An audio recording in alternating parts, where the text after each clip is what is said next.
Hi there. This is Ronnie coming at you with a live play video. This is session 1 of Quest for the Sword of Kings. If you tuned in last week, you would have seen our 3 intrepid heroes making their characters. And tonight they're going to start their long and winding road, which may or may not include such destinations as mayhem, action adventure, murder, mystery, and the supernatural. But we'll let everyone introduce themselves. I'm just going to go that way from where I can see it. So, Phil, take it away. Hello, I'm playing Jake Cutter. He's an ace pilot and all-round daredevil. He's going to transport these people across the globe. Indeed. Becky? Oh, hello. Some of you might not know this, but I'm Australian, and contrary to popular opinion, we're not all petty thieves. I mean, the real crime is ownership laws. And Jason. Yes, hello. I was just trying to write a comeback, but this is going to be brilliant. I am playing the mad scientist, Dr. Logan Mortimer Tiberius, PhD. And he specializes in lobotomy, zoology, all the weird and wonderful things. And he also enjoys doing a bit of crafting of mechanical things on the side to help him in these endeavors. Excellent. And we begin our global quest for dominance in England. Actually, to be more accurate, London. It is 9 a.m. It is Monday, March the 23rd, 1936. And yes, that is the actual day that date appeared on. I checked.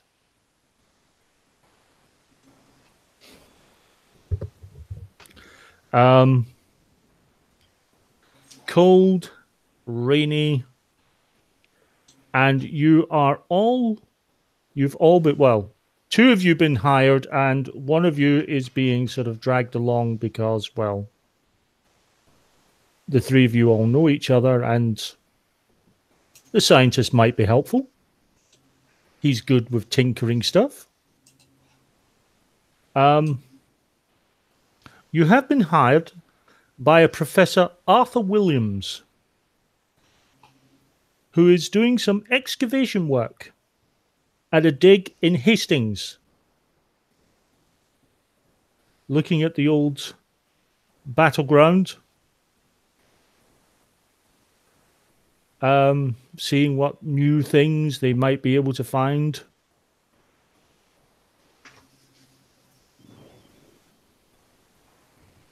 The journey down will take some 4 hours or so, 4 or 5 hours. Jake, you have been hired because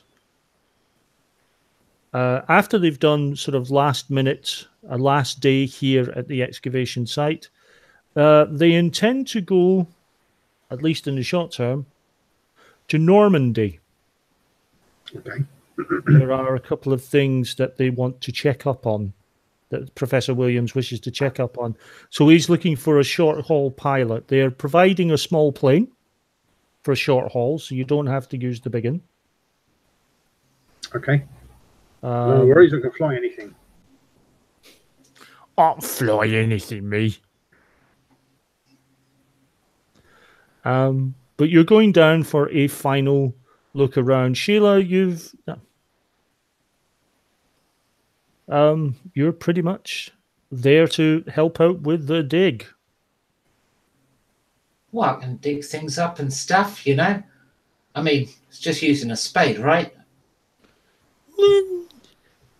He's tried to impress on you that there's a little more finesse involved than just sticking a shovel in and digging up the dirt. But, you know...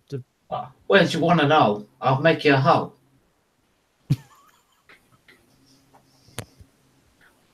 And having heard that you have an interest and ability with tinkering with machinery and so on, the professor feels that you could be useful, Dr. Tiberius. There are certain excavating tools you might be able to use. You might be able to tinker something together. He's hopeful. I would have probably been talked into it by Sheila.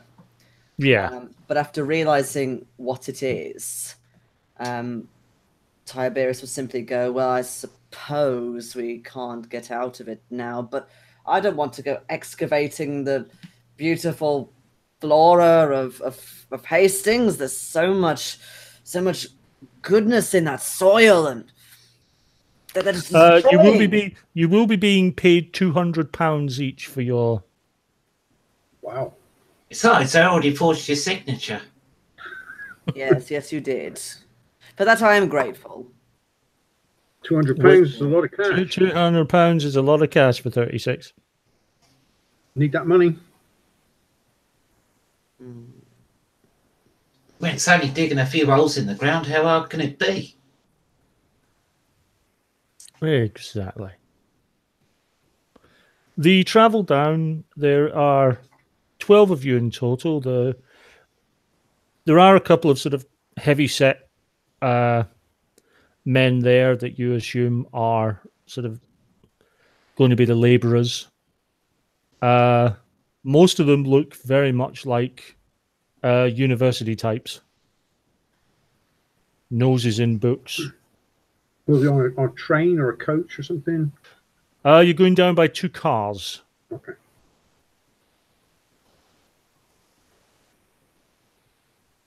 Which I like the idea of. I feel. Would I have brought me own, or would I have? Is the car provided?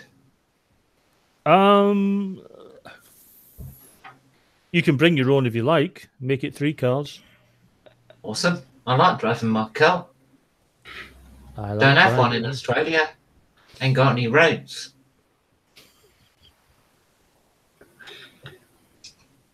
How does Sheila drive, actually?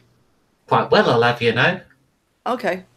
In that case, the doctor very much clings to you like a limpet, so you didn't have to be bundled in with all the new age students. Jake, are you going to be in the car with your associates, or are you going to go in one of the other cars? Well, if there's going to be that many people in 2 cars, that's cool.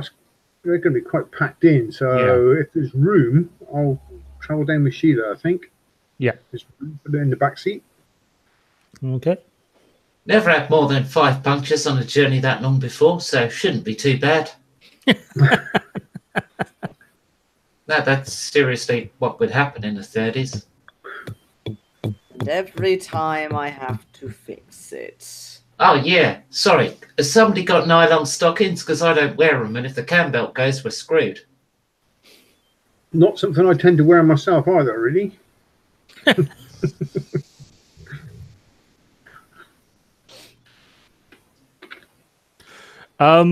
As I say, it takes about 4 or 5 hours.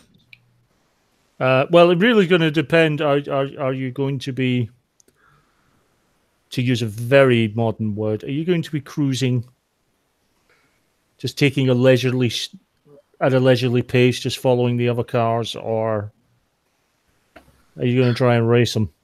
Well, maybe as far as Tunbridge Wells. After that, roads are a bit shitty. It's all country lane from there, isn't it? Mm. Yeah, it will be. If you can call it that. We should have flown. I could have landed in a field nearby. Yes, but then you wouldn't have the fun of a car. And those long, cramped journeys. Yes. So you arrive. The dig is fairly small. Put any ideas of grand excavations in the in this in the Egyptian desert out of your mind. You know, even Time Team is on it. Would consider this a bit of a small one.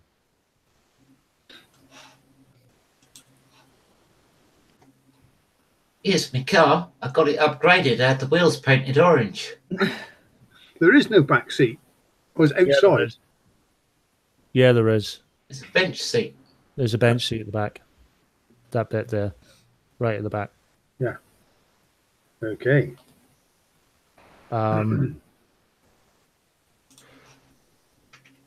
The dig is quite small. There are essentially two set areas, and you can see that there is string and pegs around a third area which has not yet been excavated.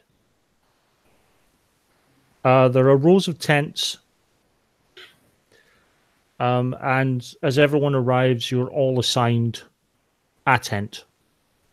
It's literally one-man tents. Oh, we're staying on site. Well, we are.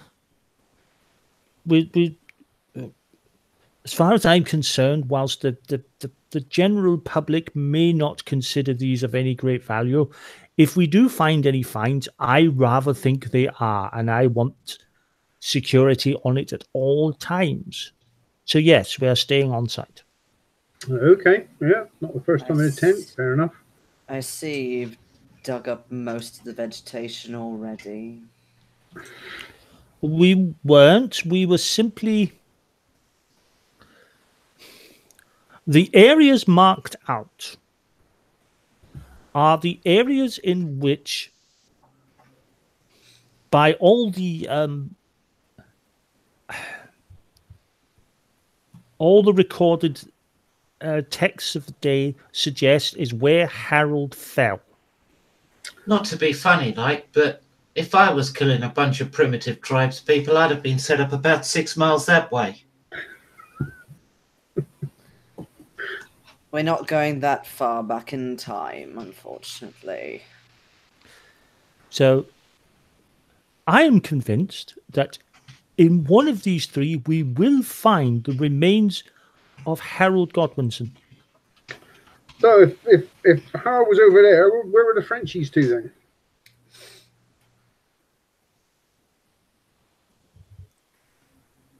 Well, obviously, William the First, as he became known, was the Duke of Normandy and did come across from Normandy to conquer.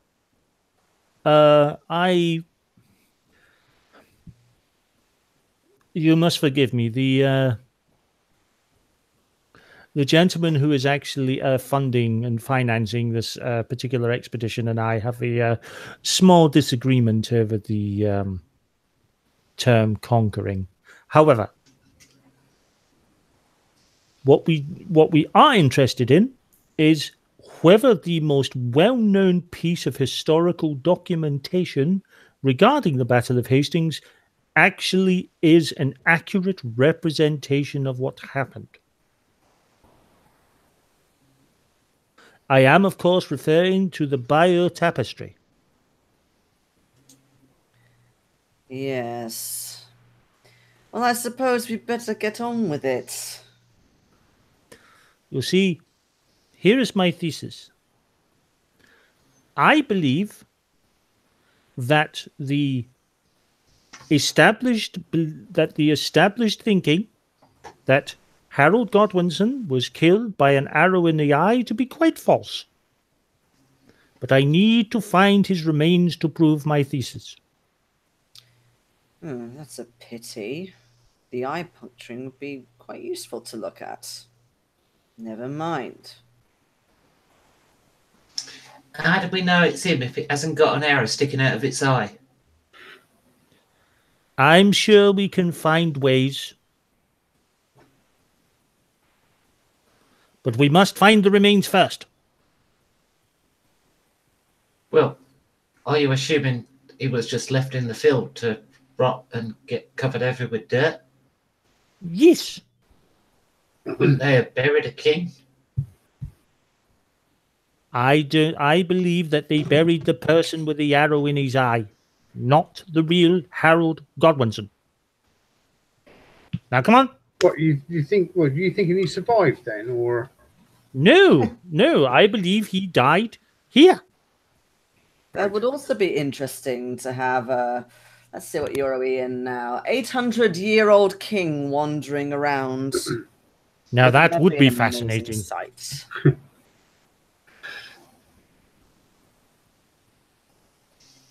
so? What is it you wanted me to transport to France later on? Is it just people, or is some of this old stuff coming with us? Oh no, just myself and yourselves if you wish. Yes, well, obviously you, Mr. Cutter.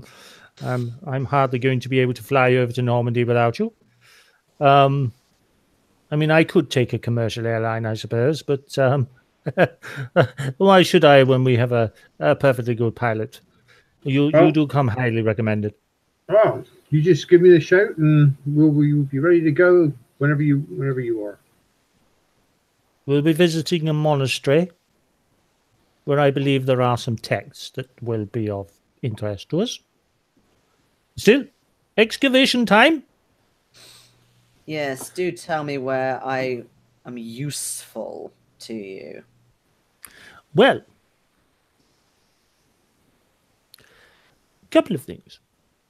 One, we were considering using a large digging machine, but we decided it was a little too large and may damage any finds that may be there. We would be interested in seeing if you could construct a smaller device, more compact, little gentler on the environment. Now you're talking my type of talk. I'll go and get you a trowel. And then I sort of go around to the back of the car and start mumbling about how ridiculous digging up human remains are if they're already rotted and things like that. What if we got some string and tied trowels to the wheel of the car? I've been trying to learn from the doc. Come on, it's not a bad idea.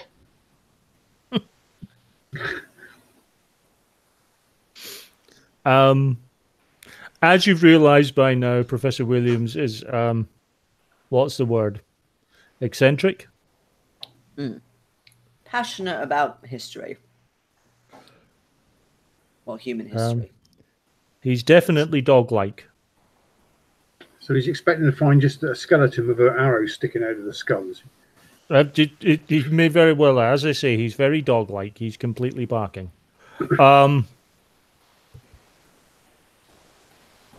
And you can see that whilst most of the students there are sort of taking notes, they're also. You can see a couple of them when he's talking about his sort of hypothesis. He's sitting. They're all going.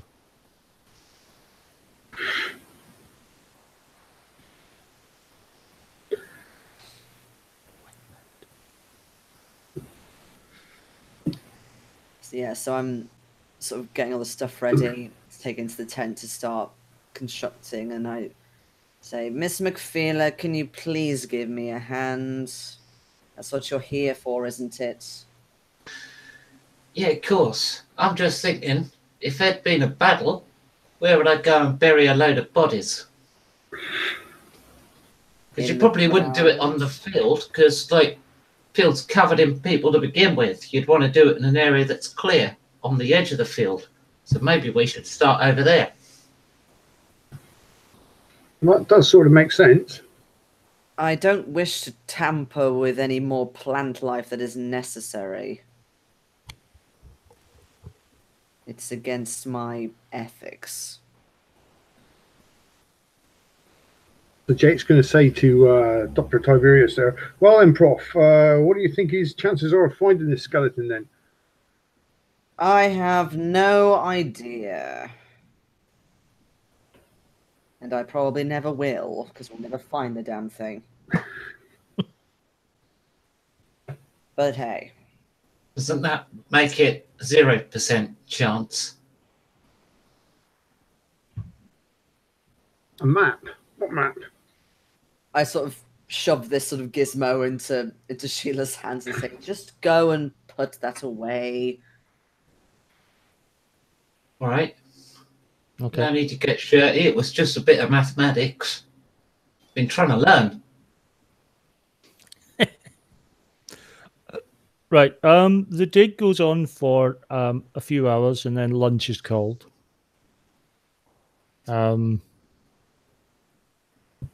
Decent lunch, considering it's sandwiches.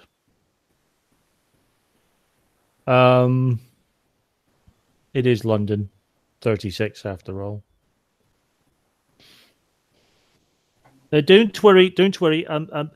We're having stuff brought down for us for tea. Our financier is coming down to examine the dig, make sure we're all staying within our budgets, and he's bringing food. It's been prepared in his kitchens. Speaking of budget, I was hoping to discuss the commission for the construction of this device for the very first time. I would like to discuss this with you at a later date, perhaps when we have our tea, Professor. I am fairly certain that whatever the necessary expenditure is, you will be reimbursed fully by the financier. Ah, well, there we go. With perhaps some incentive if it happens to work to specifications, if not more than specifications. Oh, I've got an idea. What about using some string to tie 3 trowels together so you do it 3 times the speed? It would have to be a very huge incentive for me to make one of my inventions accessible to the public. Well, how about this compromise? Create your digging device. You may present it, and by all means, you or your associates may be the only ones that use it. I will be the only one to use it. Very well, very well, very well. I'm sure the patent office will be happy to ensure your creation is given its due.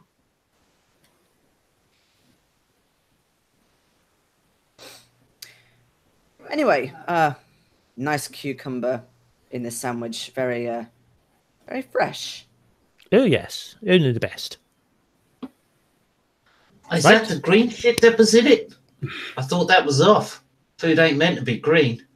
No, it's very hydrating for the skin, Miss McFeeler.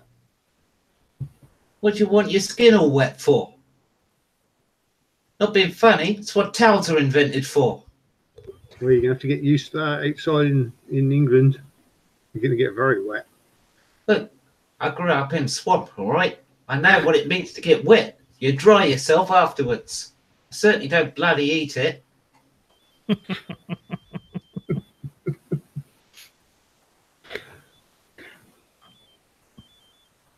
Okay, I would like everyone to tell me what their immediate actions are going to be, considering essentially sort of after lunch. Where are you going to be? Are you going to be near the tents, or at the dig site itself, or?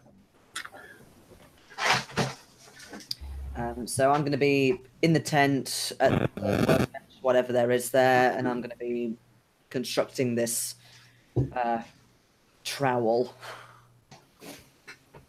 After lunch, it's time for a drink. Truth. Gotta have a drink after lunch. Gotta wash it down. Yes, they've brought some orange juice. The fuck is this shit? But we can at least hope for cider. It's more refreshing beverages will be served with tea after the day's digging is done. Good. Alcohol hinders the mind. I will Not being have funny. none until I'm after using a tea. bloody shovel. It can hinder coordination as well. I'm bloody parched. Have some orange juice. It's lovely. You can have my water skin if you like. What's in it? Water.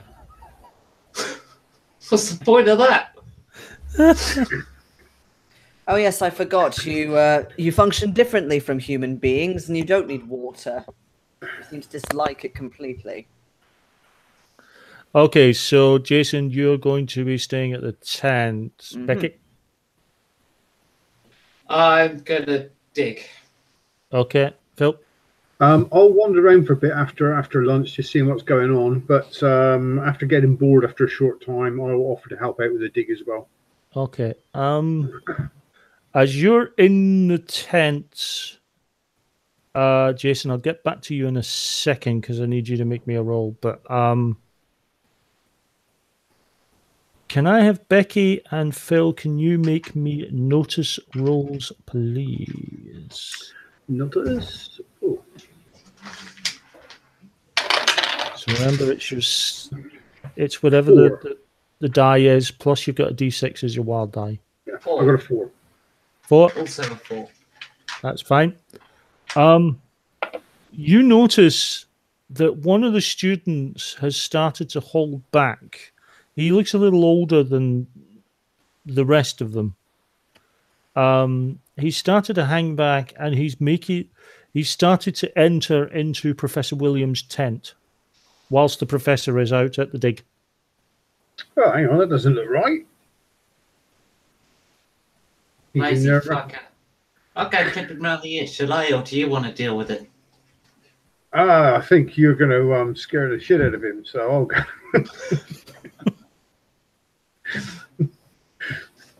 Nah, look, it's probably fine. He's just pilfering something.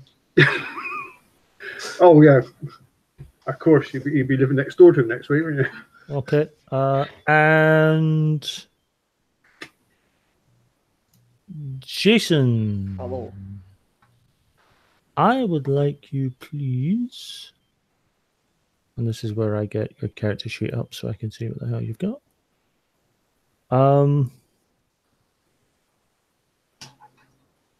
Yeah. Can you give me a weird science skill roll, please? God. Only a 4. That's fine. Just unless I start hitting modifiers on you, the target number is always a 4 unless it's melee combat. Okay. Melee combat's different, but target numbers. But otherwise, it's a 4 unless I start hitting you with modifiers. Cool. Right. It takes you a few minutes to put together. Well, what is it exactly you are putting together? So what I put together is a kind of a handheld motorized digger. So it's kind of like a trowel with sort of curved blades like that, but it does have a sort of a spin that's gentle enough to the environment that it doesn't sort of, So essentially, you've managed to put a trowel on the end of a whisk. Basically, yeah. But it's motorized, of course. Yeah. Maybe does it auto sieve as well? No, it doesn't auto sieve. It's not for cooking. Just a suggestion. Right, Phil. Yeah, I'll go up to the tent and I'm going to pull the flap of the tent back. What are you doing in there? At this point, the guy because we're talking little one-man tents here, so he's kind of half in, half out. You see that he's rifling through the professor's papers. Okay.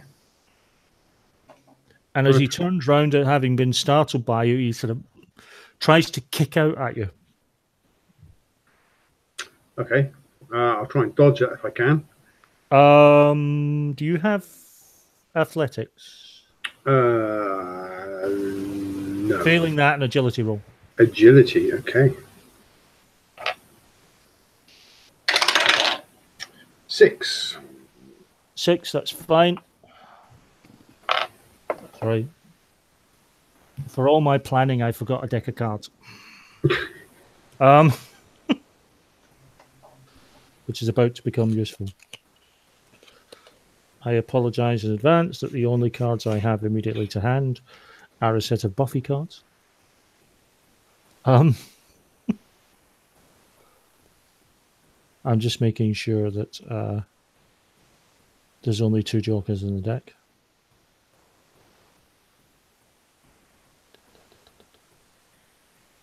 That's one. It should only be 2. No, that's the one we want to get rid of. Okay. Right.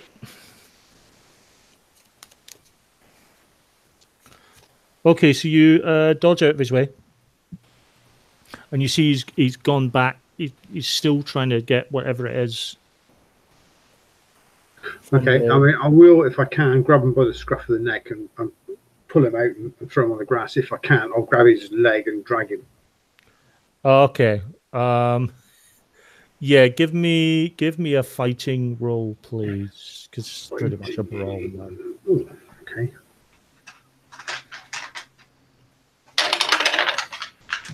Five. Yep. You kind of grab him. We'll have an opposed strength at this point to see whether or not you keep on. Oh, gold. Right. There's a good chance you're going to hold on to. Give me a strength roll, please, Phil. Strength roll? Yeah, just see if you keep on him. It's an opposed strength roll. See whether you've grabbed him. This is just keep a hold of him. 7. Yeah. He's trying to kick out at you, but you've got his leg. I'll just pull him out there, Well, full truly. length on the grass, just drag him straight out.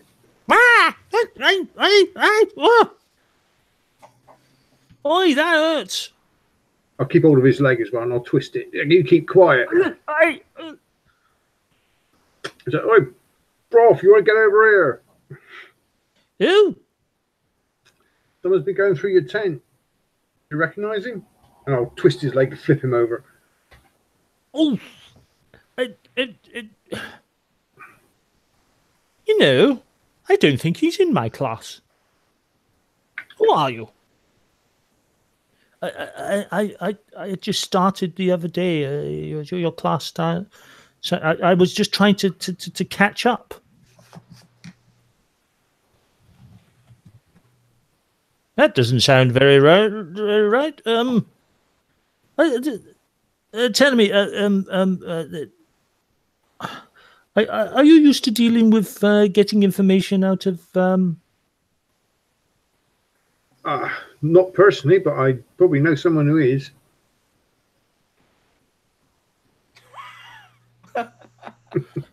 Sheila!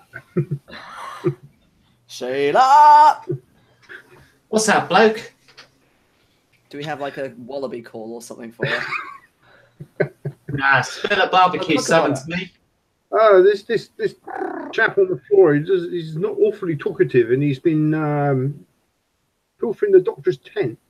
I'll kick him in the balls then. Ouch. There you go. You heard it here first. What is that? What you want? Look,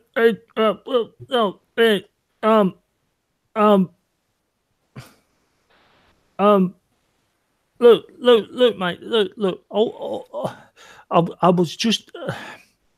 Look, I was hired. All right. I was hired. I don't know about you. It was all. If you pin him, I'll kick him till he talks. look, I've got him. You... Look, I'm not having some bird kick me in the nethers. Oh, some bird. I'll be careful if I was you, mate. That's not going to go down well. Follow. I ain't got any wings. Look. I got a note under the door. 20 quid. Get the professor's notes about whales. Is that all? We're getting paid 200. Yeah, you're on the wrong side, you're mate. I feel shortchanged now. Well, you can work for us. Earn a lot more money. Well, you mean you'll let me go? You'll have to work for us. Does mean dobbing in your friend now. Look, I told you, I just got a note under the door. Oh, And how are you supposed to get the information back? They said they'd come for it once we were back. oh, perhaps he does want his kicking. Honestly, look. There's your letter there. And the 20 quid? I spent that down a pub. That seems you'll have to earn another 20 quid then to pay us back. Can't have you getting paid for this because you're not going to do it. Look, I mean, otherwise they'll shake it out of you and you'll still be inclined to steal the notes. You'd have to earn another 20 quid so you can give it back to them. yeah, I know. That's like Never a massive crawl. Never said he spent it all. He just, spent it down the pub. He's got some change. He's got a lot of change, actually, but whether he's got it with him or not is another thing. I don't know. 20 quid a night. I could do that. Even in 1930. Ouch. Except they don't let me in the pubs. Why on earth does anyone want my notes on whale? I mean, it's barely a reference. Have you been to Wales lately? What are you doing there? No, Wales is a fish. No. I don't think it's a fish. Look, we were a few weeks ago. I was down near the coast. Told yes. And I checking libraries and so on, and there happened to be an oblique reference regarding Harold and William and some. They said about finding some island just off the coast of Wales. Doesn't mention it by name. Doesn't mention anything about it. Actually, it doesn't give any coordinates. Doesn't give us longitude and latitude. Doesn't give us a damn thing. That's because the whales move. They swim. Ha ha ha ha ha ha ha. No, I really don't get this. But it was a very oblique reference. Although the author is someone who has written some volumes on various historical battles and political upheavals. I may find other references while we're in Normandy. That's is part of the reason why I'm going, actually. It intrigued me enough to write it in my notes, but it's not like I have anything to go on. Well, nothing else happened while you were in Wales? As I say, I've never been to Wales. I had intended to go after this trip to Normandy found anything out.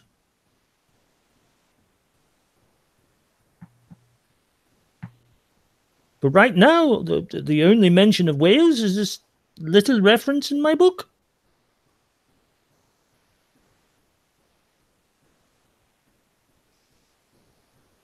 And the fact that I intended to check up on it whilst I was in Normandy, but I can't understand why anyone would want to steal such information. There's barely anything there.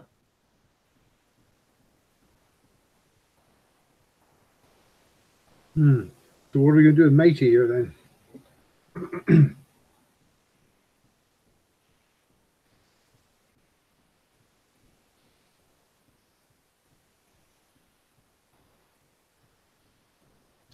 At that point, you see the doctor sort of storm out with this fully sort of armed drill, and he's sort of, and he's like, maybe we could feed him to the whales.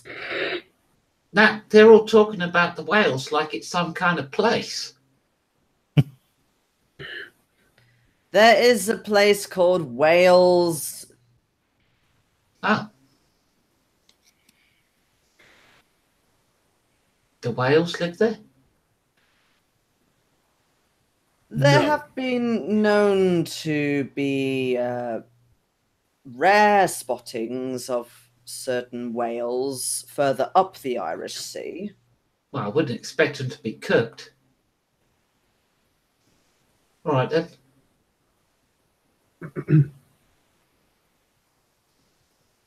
So, are you going to let me go now? Look, I told you. I've shown you the letter. I've told you everything. Look. You can have the bloody. You can have what's left back. Is it a handwritten letter or is it typed? It's a typed letter. Right. I would have recognised the handwriting. Give it to me. Would you have recognised the handwriting? That implies you'd know who's written it. Oh, it does rather, doesn't it? Seems a bit of a slip to me. Look. I He's asking for that kicking again. If it was someone I knew, I would have recognised the handwriting. All right, let's kick him in the balls. No. Anywhere but the nethers. So I'm looking at the letter. Is there any kind of stamp or it's like a watermark anywhere? The only watermark on it is the one for Winslow College, which is the college that the Professor Williams actually lectures in, where all these students come from. Okay. So written with his own paper. This may be a long shot, but I don't recognize the handwriting, do I? I mean, it's typeface. I mean, oh, it was typeface. I beg your pardon. Okay. Is there any of those problems we could, like, they usually identify typewriters with, like a Y's lower or a faded E or something? Ah, the E's always faded. Very common letter in the English language. Didn't you know that? I didn't know you were so au fait with typewriters. Well, I get letters. The occasional telegram. Lawyers' letters, solicitors' letters. I'm gonna pour through the actual wording of this letter, see if there's any kind of something a bit cryptic in there or something that jumps out at me. If you have investigation, give me a roll. Otherwise, I do. It just so happens. Okay. Do you do anything if you get a 6 on the wild die? Yeah, roll it again. Add it on. It's an ace. Sweet. Another 6. Roll it again. Add it on. Okay. So what's the roll again? You were at 12 plus that roll. Yeah. So,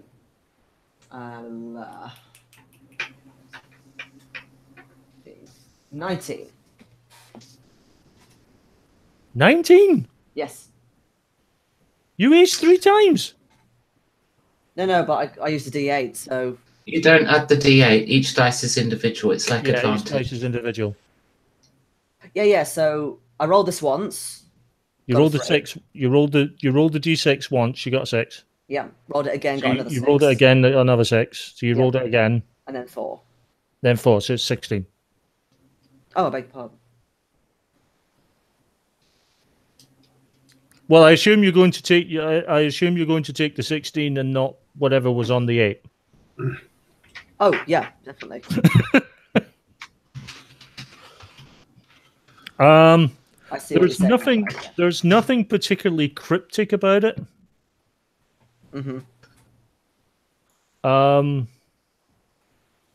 However, I will allow it. I will allow this, given. Well, I'll give you the choice. You can either get another Benny,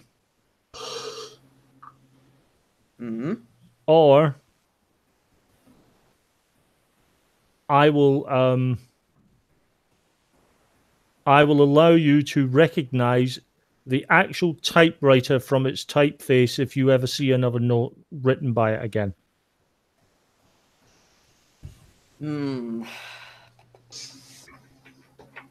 Given that was a rather stellar roll. What do you think, people?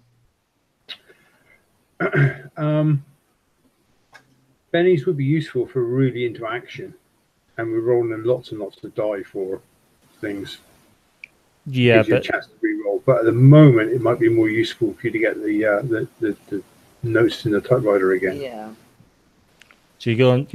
So, if you see, so yeah, right, you're going with that. Okay, so if you were to see a letter or a telegram or anything that's been typed by the same typewriter, you will recognize it instantly as the same one that did the note. Okay. Just a thought, but you know that's on his university paper.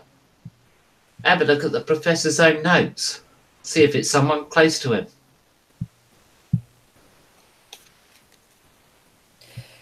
Professor, would you give me permission to examine your papers on an analytical level? Well, certainly. If you feel that it will wield any answers.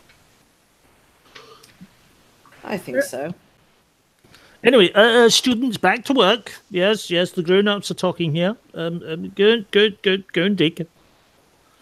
Is this your? Is this your machine? Yes, it is my machine. Oh, I'm rather. Oh, that's. Yes, I like that.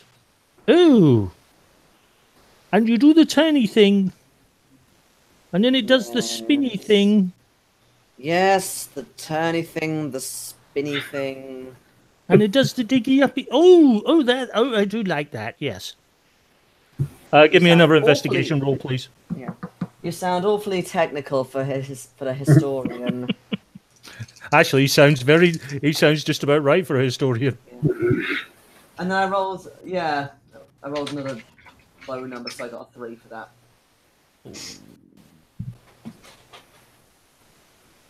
You just get 3? Yeah, so 3 on the D8 and then 1 on the wild die. Okay. Well, you got a choice. You can either spend a Benny to re-roll, because at the moment it's a fail. Yeah, but hold on. Got 4. Because you right. start with 3. Cool. Yeah, I'll just spend it. Okay, spend it then. You didn't take the extra Benny, did you? No, so you've got 3, so you don't. No, but I'll still spend 1. Yeah. Okay. Remind me, because I've completely forgotten the dice roll. So if say the numbers are the same. Yeah, you pick either one of them. You just pick. Okay, so I got even worse. I got a 2. Yeah. You can, if you do a reroll, you can actually pick between. If you do a reroll that's worse, you can just go with the original rolls. Not that that actually matters in this case, but no. I'm far too sort of distracted by the terrible wording that the professor's using. Yeah, it's maybe because of the dimming light, you're not. It's his notes are pretty much like his personality. They're very scatterbrained. You reckon it's going to take some detailed analysis to go through all these notes, and a lot of them are handwritten. Goody goody. Almost Columbo's, almost Lieutenant Columbo style. They're on bits of paper and stuck in there. Just remind me, guys, did you go for the because I gave you the option about whether you wanted your bennies to be individual or a group, so that anyone could could use anyone's bennies. It's okay with me if we go group. Don't mind that. Yeah, I could either way. Yeah, I'm happy with group as well. Group, okay, group one's it. The advantage being if someone unfortunately runs out of bennies and desperately needs one, and another player has them, then they have the option to be generous.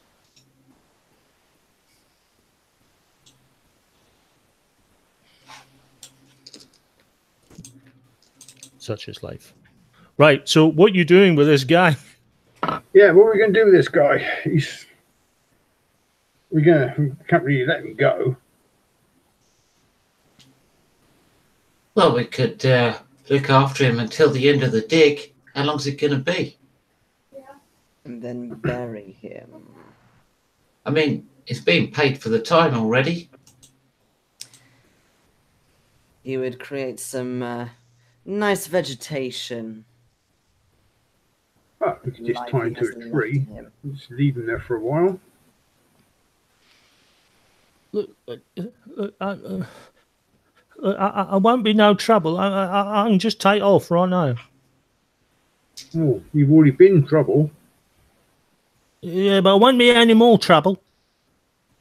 Yeah. No, you won't be.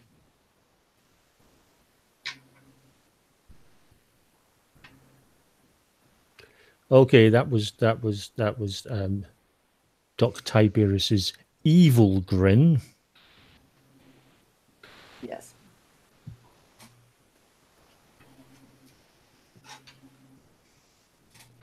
Right. So what are you doing with them? I say we tie him to a tree and just leave him for a while. Perhaps we can always get the police to pick him up. Hmm.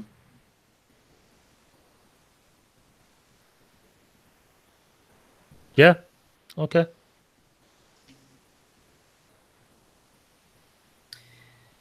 Yes, is there a phone nearby? Probably the sort of nearest one will be the small village about 2 miles back the way.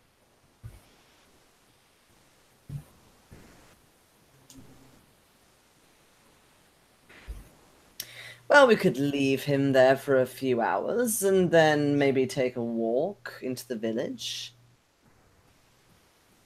After some thrilling digging. Okay, so are you all going back to the dig after tying him up? Yeah, I'll return to the dig, I will. Okay, the rest of the afternoon is fairly uneventful, unexciting, and particularly for you, Tiberius, who would rather be sitting in a lab cooking up your latest mechanical wonder. It's downright dull. The only highlight is the if you could call it a highlight, is the professor. That's just an outstanding piece of machinery. I know.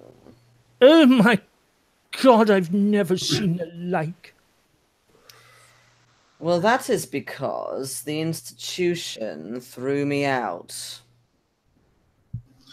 Also, he only just invented it. I've invented many more things that have never seen the light of day because of that bloody institution. Well, their loss. absolutely their loss. I am absolutely. Yes.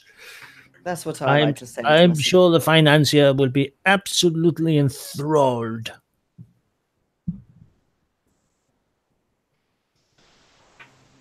Who is the financier, by the way? You keep mentioning him. Yes. Sir Matthew Cartwright. He's actually quite local here. Hence why he's bringing us hot food. He's amateur historian.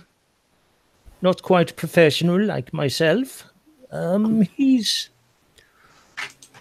has a rather different take on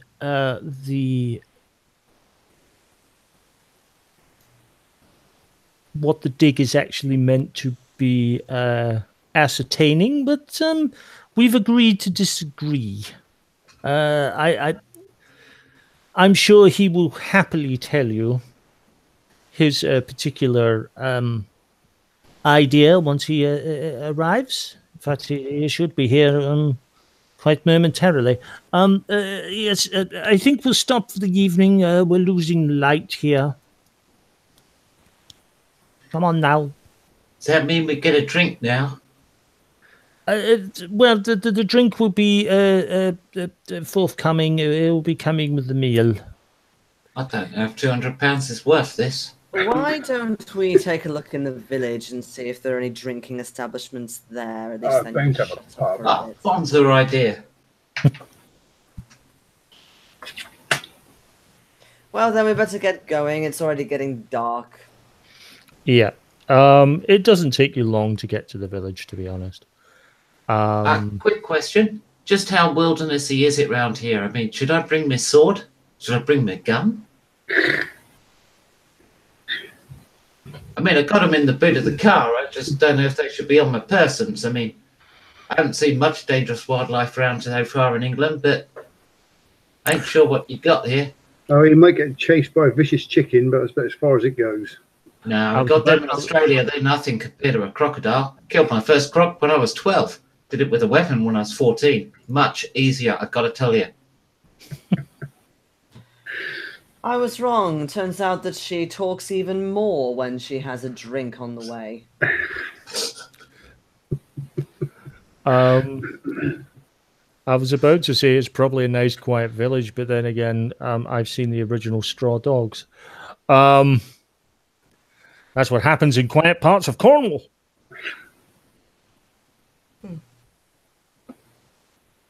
There's nothing else to do in quiet parts of Cornwall but drink. So, locked in the car then, yeah? Yeah. Doesn't take long. The Duck and Goose. It's your typical village pub.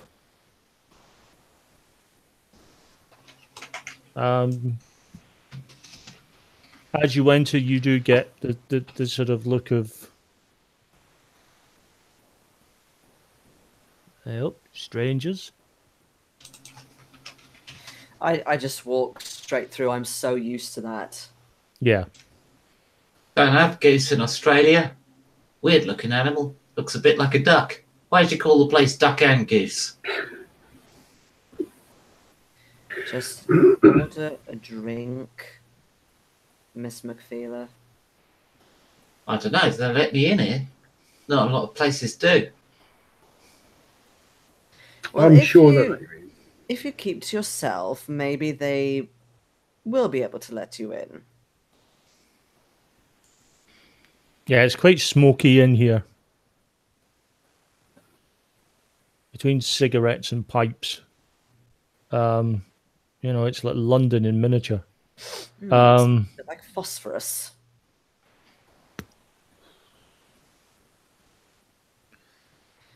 So I sort of shuffle up to the bar. Will you all be drinking in? Manner. I sort of look at the back and sort of skim my eyes. There's ales, warm beer, cider. No vodka or gin. I suppose actually vodka. Would they have vodka back in there? Maybe, but your average village pub? Yeah, probably not.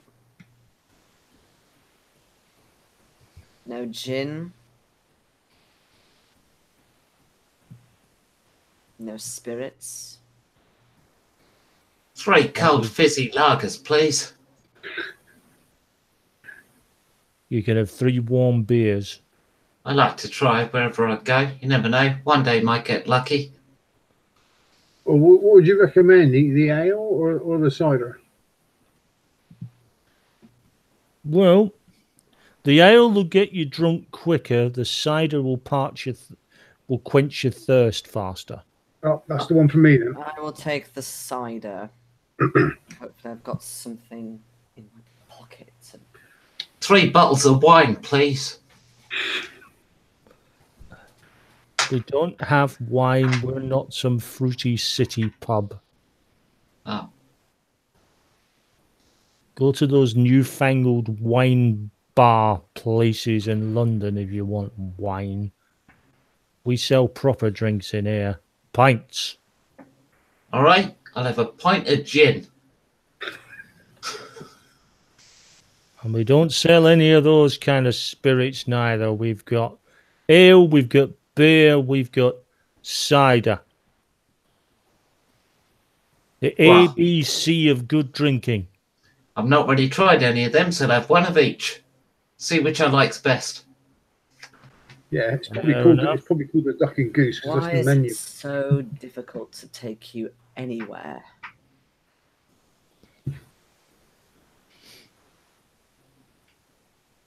Well, because you keep trying to go to fancy joints, like.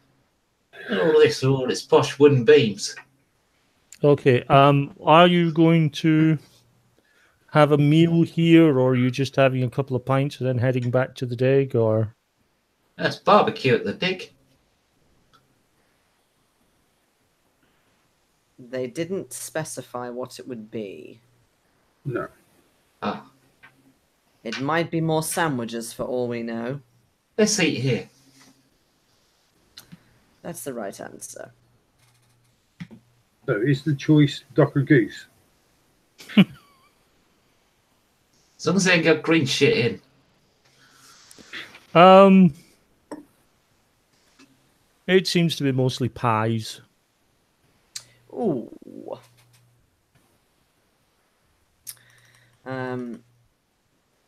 Okay then. In that case, I get the chicken pie. Okay, chicken pot pie coming up. Yeah, go on. I'll have one of those as well. 2 chicken pot pies coming up. Another cider. Another cider coming up. Get that insider. Ha, ha, ha, ha. Yeah, I'll have a pie and all. Chicken. No, not really a coward, really. Tend to go head first into danger. Bit of a character flaw. 3 chicken pot pies, Sheila. Yeah, with all the sides. No green shit. If it's green, it's off.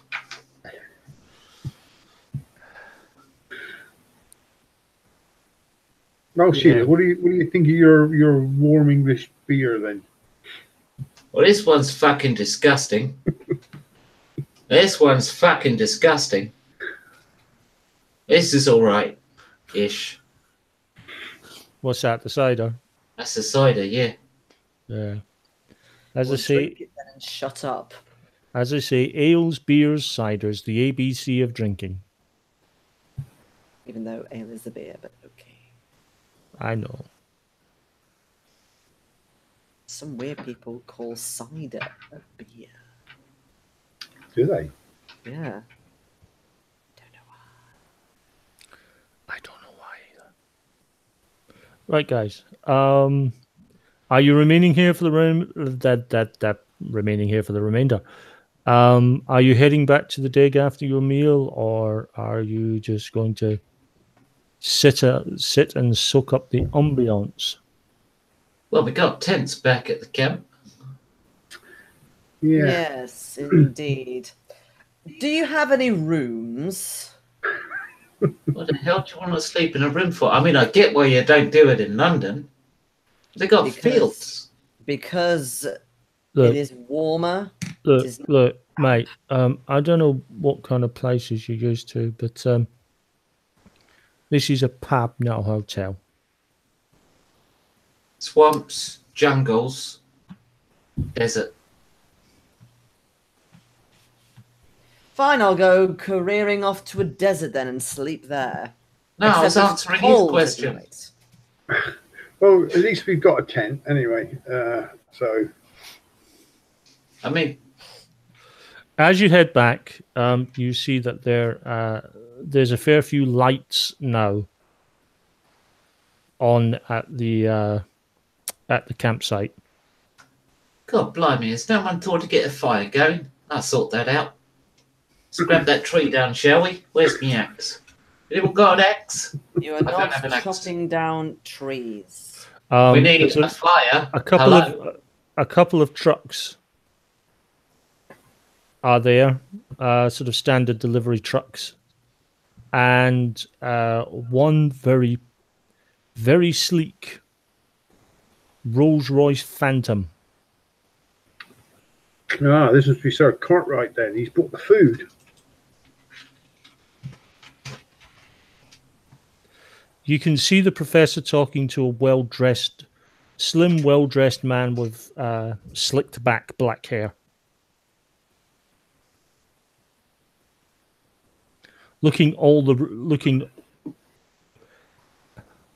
Yeah, I will say it. He looks a dead ringer for Basil Rathbone.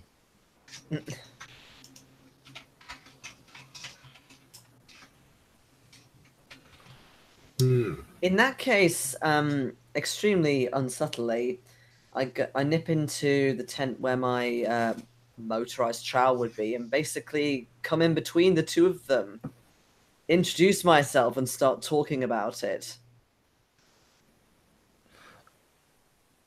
Is this is the gentleman with the big device? Oh yes, it's very, very good for digging. And the professor's been raving all about it, haven't you, Professor? Yes. Would you like to do the honors? And I kind of push it right into his face, type thing, getting all over The enthusiastic. professors or Cartwrights? Sorry, Cartwrights. Yes, it's a lovely thing. Yes. Professor, could you excuse us a few minutes, please? I'd like to have a word with some of your associates. G up the troops and all that. We do have an Olympics this year, you know. We're going to do well this time.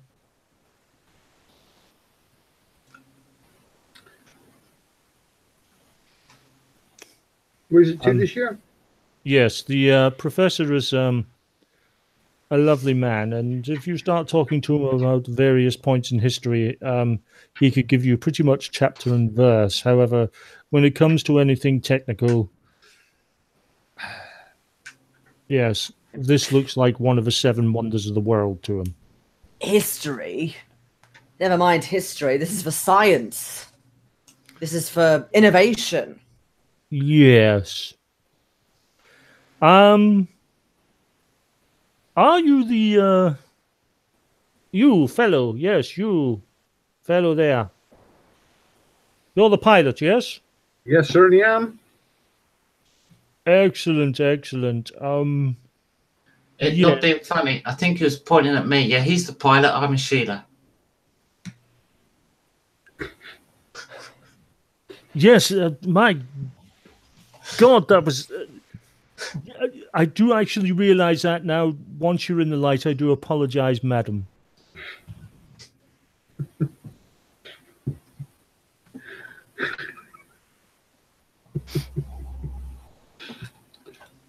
But yes, anyway, and I start sort of going into really meticulous details about how it works and. Yes, I can see how that would be entirely useful. Listen, have you eaten? We have had a little snack. Just a little morsel, really, but Yes, nothing I too- have brought some hot pot, some pies, nice hot pot pies, Um, and the absolute meal in one handful, the humble Cornish pasty. that should Cornish pasty. That's there's no pork or beef in a Cornish pasty, is there? Beef. Rats! I knew it. Oh, it had to be chicken again then. Damn it! Bloody You don't Jews like- and Hindus with their pernickety You don't meal like beef broth. problems. Yes. I love it. I love it, but their religion states that you can't eat pork or beef, respectively. You are a spiritual man, Doctor? That's a bit of an inaccurate definition. I prefer to see myself as somebody who believes that anything could be possible, and just in case, for whatever reason, I get it wrong, I should probably be fail-safe. Ah, so you truly are a scientist, you're a practical man. Precisely. Well, Should live in Australia. We got lots more animals. well, you has the professor told you regarding the purpose of this particular dig? He's mentioned a few things, but he's hoping to find the body of Harold, apparently. Yes. I have tried desperately to persuade him and dissuade him from what is quite simply pointless course of action. Actually, we believe that our main objective will be better served in Normandy. The truth is, I believe that the Bayeux Tapestry is one of the earliest forms of what we now consider propaganda. I don't think it tells the whole story, or that it tells the story from the winner's side, as is so often the case in history. It is our intention to try and find evidence, both here on the field of battle and texts, commentaries, that will show that William's so-called conquering was less emphatic than the Bayeux Tapestry would have you believe.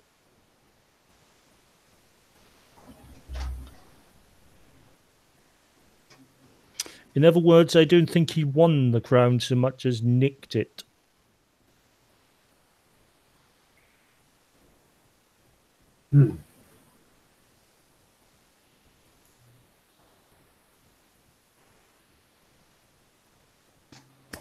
But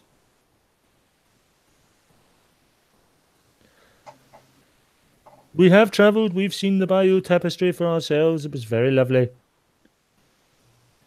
But the professor is convinced that certain scholars, scribes, who were there immediately before, during, and after the battle, wrote down their experiences, and those experiences are in a particular library, and that is where he will be going tomorrow. It's An island where whales take vacations. Island Wales? What No. on earth? Yeah, I Sorry. believe- Got I it believe- muddled. I'm still I believe trying. we're I'm following. I'm following. I believe we're going to France.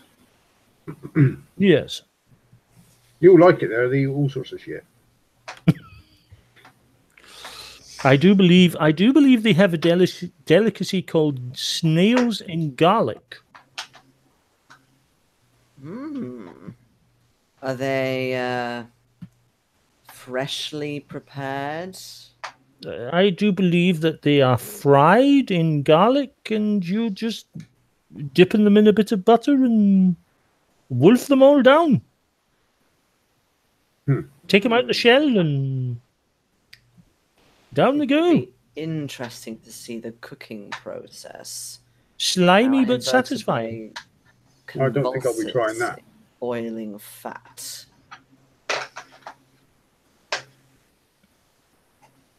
Anyway, have some food.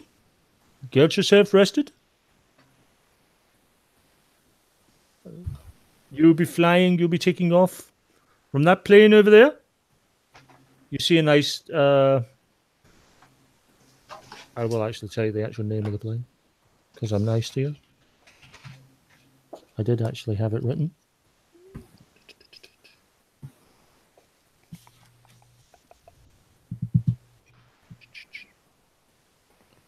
I did actually have it.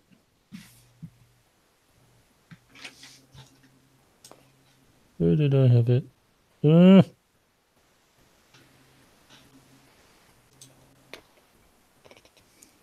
I really don't want to use the goose.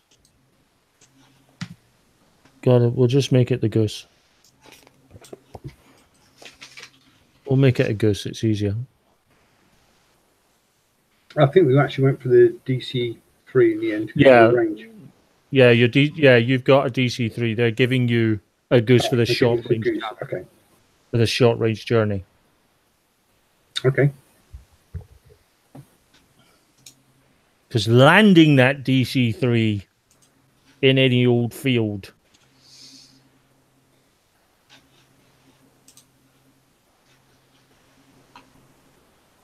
Yeah.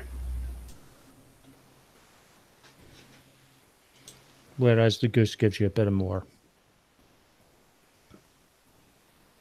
I do like that flame transition, Becky. It's quite.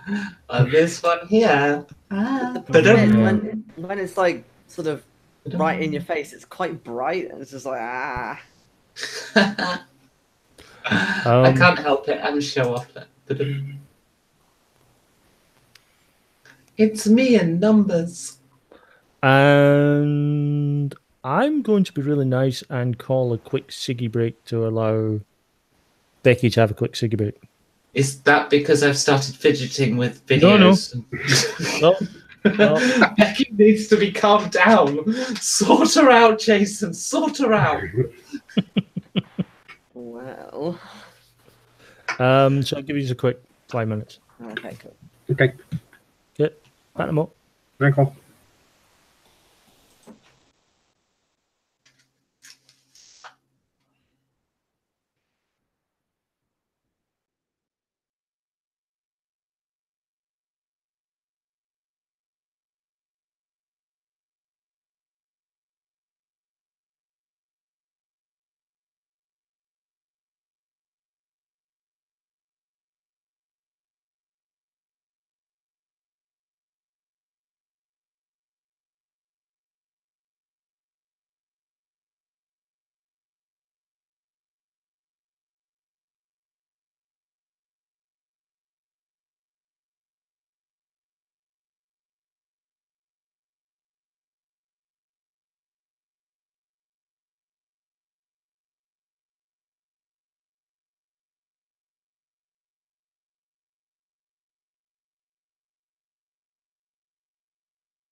Well, I'm back, folks. For anyone who is watching now and anyone who is watching later, and Fiona, if you are watching, hi.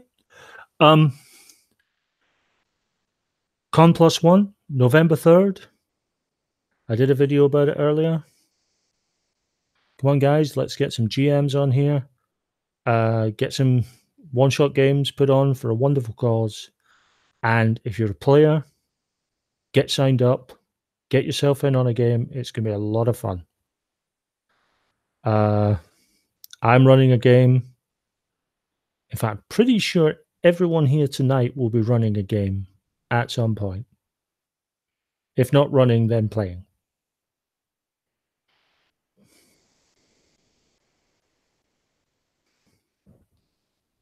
So come on in. It's going to be a great time.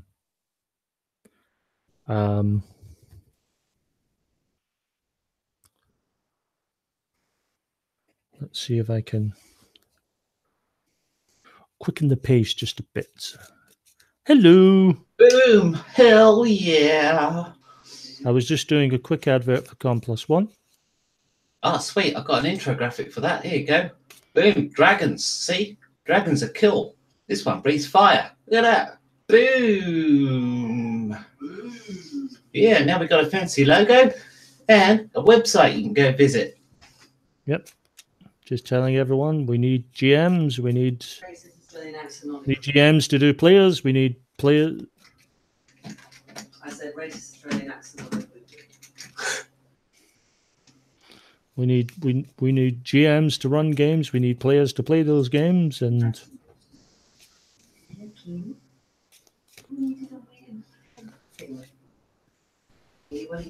I think Jason's just off to get a glass of water.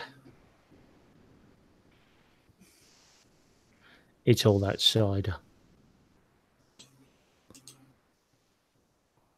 Last time I drank cider in real life, I say last time, the only time, 3 pints, never threw up so much. You had the good stuff then. Oh, hell no.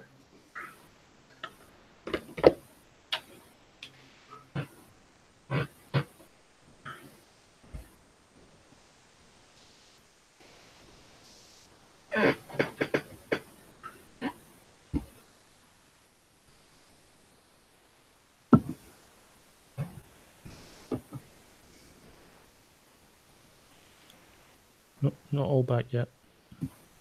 He's on his way up the stairs. I've got to get out of this accent for tomorrow, you realise? I actually work with an Australian. He'll think I'm taking the piss. Well, you might be. Well, fairness, I do take the piss out of him a lot. Drew a picture of him once with a stripy jumper and a chain round his ankle. And replaced a picture of his kids on his desk with it.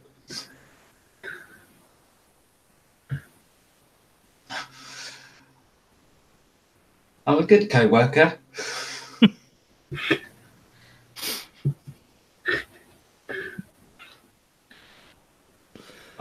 Oh,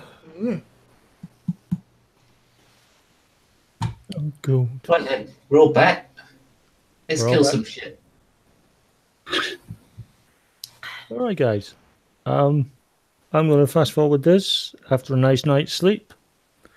2 in the morning. And it is literally just the 4 of you. That is you 3 and the professor. That's going in the plane. Professor has his notes and he's all very, ooh, I've never actually flown before. Just a quick question. What's the wildlife like in France? I mean, should I bring my gun and my sword?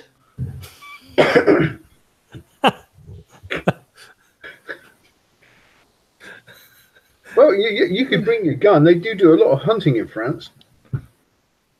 All right. Look, they got crocs there. No. Oh, Wild bigger boar, I believe. They're quite dangerous. Yeah. Oh, It's a big pig. it's all right with you then. I'll come fully loaded. There's plenty of room on the plane. You knock yourself out.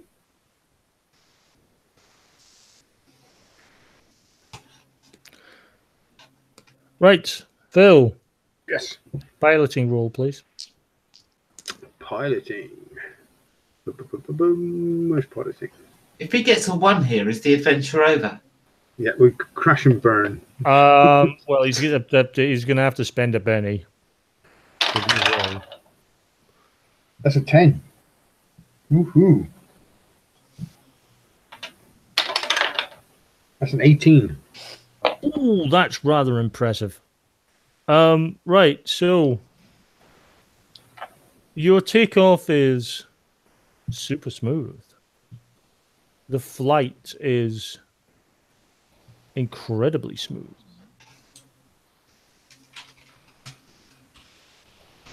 The professor basically shows you on the map. We're landing round about this field here. It's near this small village of Valderea. We're going to the monastery just out in the outskirts of the village. A nice isolated place. It's lovely. Well, you just all sit back. We've got some good weather. It should be quite a smooth ride. Our hostess will be along shortly to give you your complimentary drinks.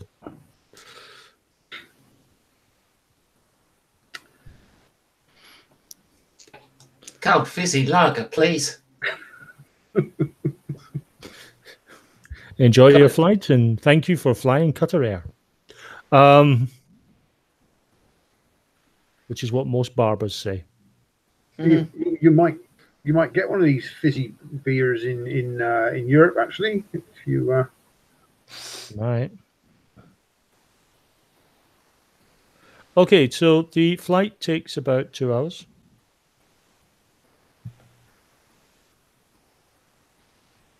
So you get to see an awful lot of the English Channel. Mm-hmm. It's not one of these situations where, you know, like modern airplanes where the English Channel is just a quick zip by.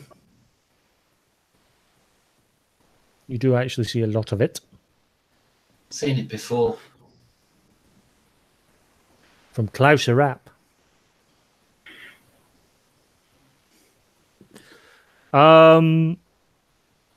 Give me a piloting roll again, please, for the landing.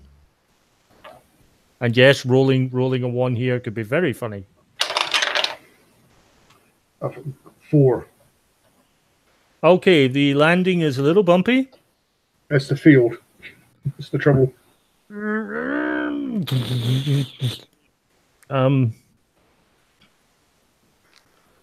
Compared, you know, it's a bit of a jolt after the wonderfully smooth takeoff.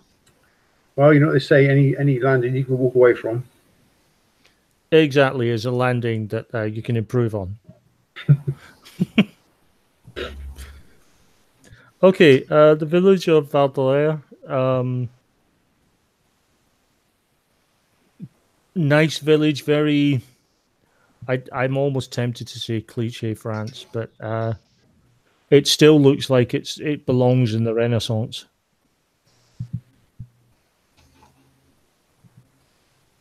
The monastery is easy to see. It is a huge building on the outskirts of the village.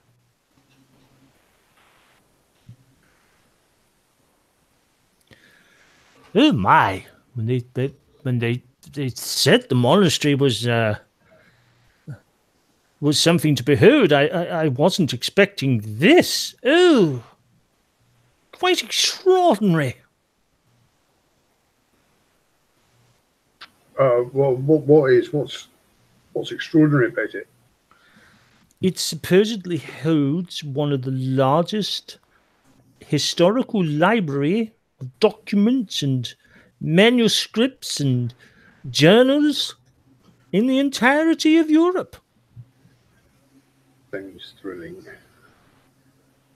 Now, just to say that let me do all the talking. You won't be hearing any talking from the monks themselves.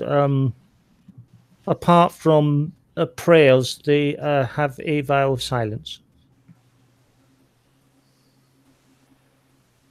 Well, I don't talk much French myself anyway, so that's just as well, really.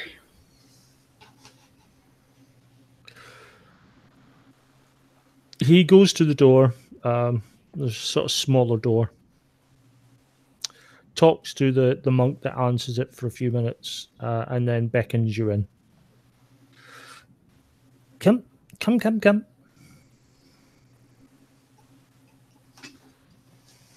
It takes you a good 10 minutes to reach the library. And it's not so much a room, it's almost a tower, taking up about 4 floors and high floors as well of books. You can almost hear an exhale of breath which could possibly be mistaken for ecstasy from the professor. It's oh my. Oh my, oh my, oh my, this is absolute, oh.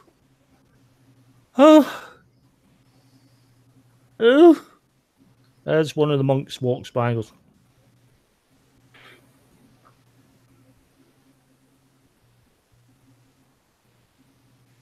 We're never going to get him out of here. Maybe that's for the best. this is beautiful. Absolutely beautiful. Right, this may take some finding.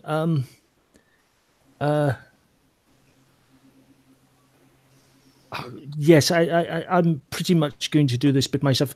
There's some nice wine.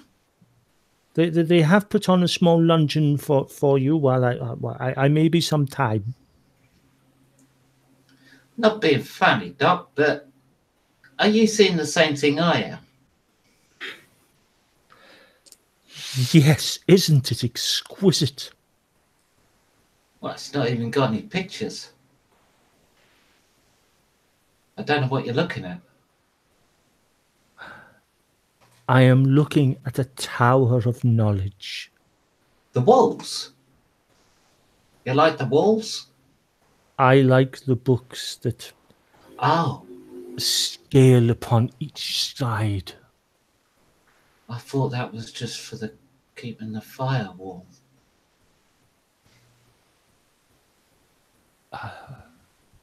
It's like kindling, you see. Pages and it ignites a fire, that is for sure. The fire of everlasting knowledge. And he's good for wiping your ass as well. Almost skips into the library as he starts sort of heading and looking at various sections in a running. You see him running around like some giddy fool, barely able to contain his excitement. Ooh, ha, ooh, ooh, ha, ooh, ha, ooh, ooh, ooh, lovely. Ooh, ha.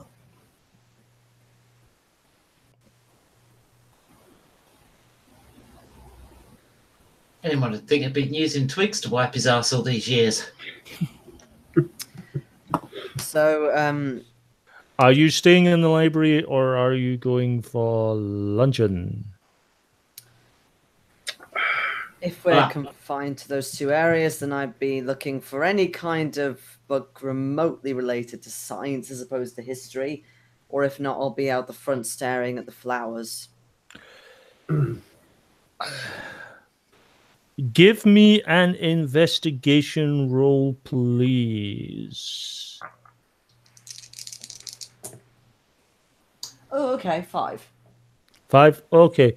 It takes some finding.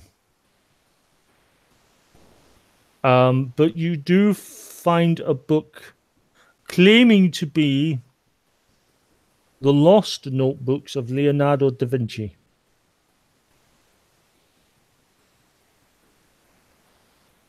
Are they small enough to fit into my pockets?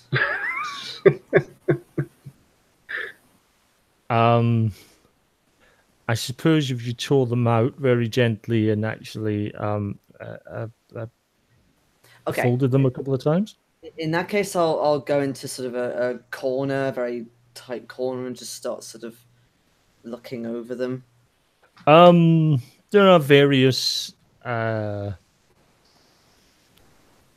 diagrams and drawings.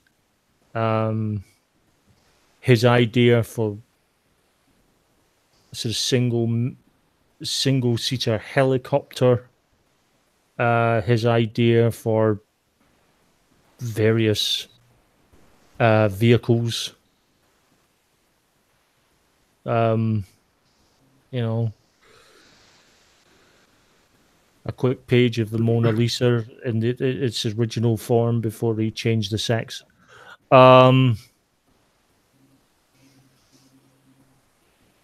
That kind of thing.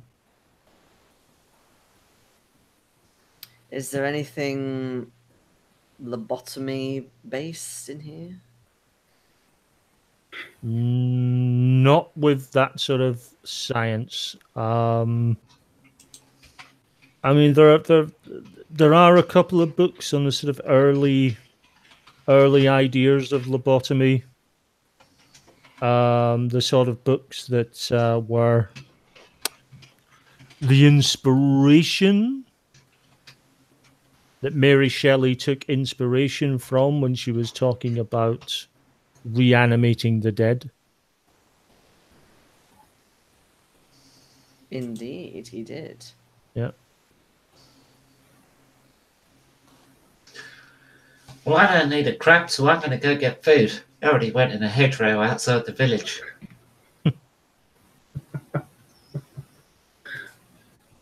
Yeah, I'm going to go and get some food as well because I just don't want to be standing there staring at people looking at books. Okay. So you are you taking the luncheon as being provided by the monks? Mm-hmm. Well, Yeah. look at it. Better not be Okay. any green shit in it.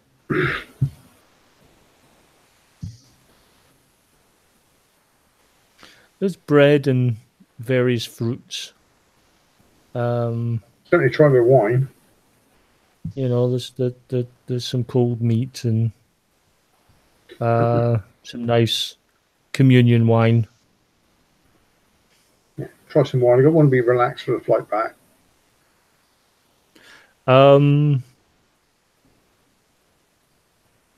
You see, Jason, you see the professor suddenly stop himself as he's looking at one shelf.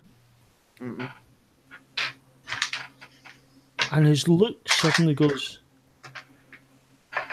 oh my word.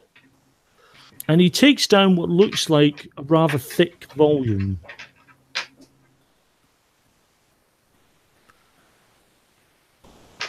And takes it over to one of the reading sort of desks. Oh my God.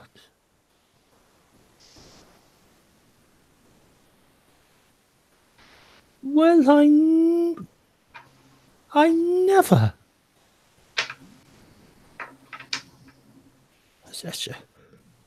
This would be a fortune.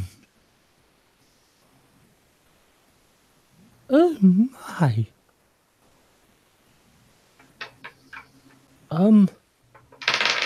I say, you, yes, you, Tiberius, yeah, doctor, yes, come.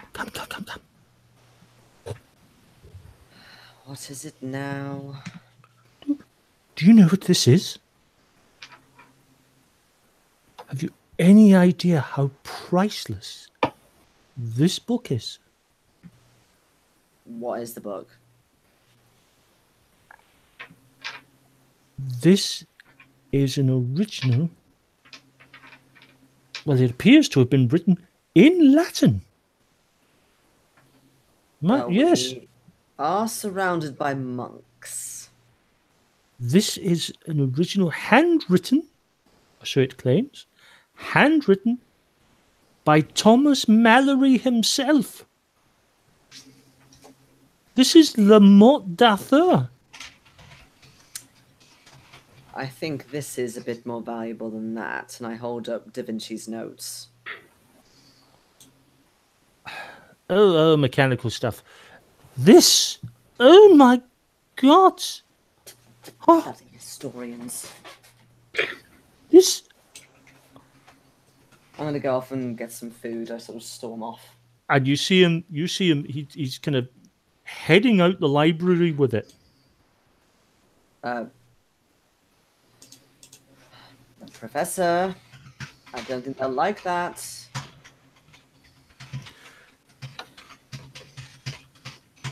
You see him passing one of the monks. And you can see the monk looking quizzically. I sort of point at the professor, like looking at the monk.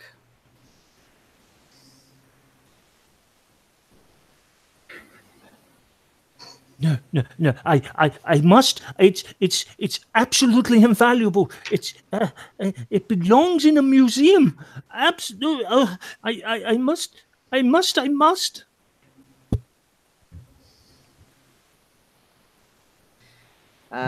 Yeah, if he's gonna struggle, I'm gonna try and sort of calm him down a bit. What do you need is some lunch. No. We must leave now. We have to get this out of here now. At which point, you see one of the other monks heading just out of the corridor. And at that point, you hear a bell ring. Not a small bell of the hand, but a good old...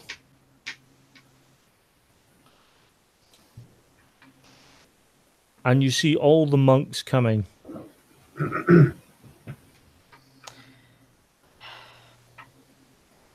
It's And time some for are rest. armed. Armed? Professor, as I said, they're not going to like it if you keep that buck in your grubby archaeological hands.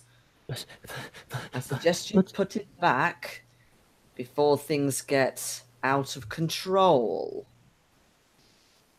Very What you well, need is very a well. tonic. Very well. We'll take it. Very well. I will speak to the father. I'll speak to Sir Cartwright. We'll get this book. No problem. Soon as we leave here, we'll head straight back.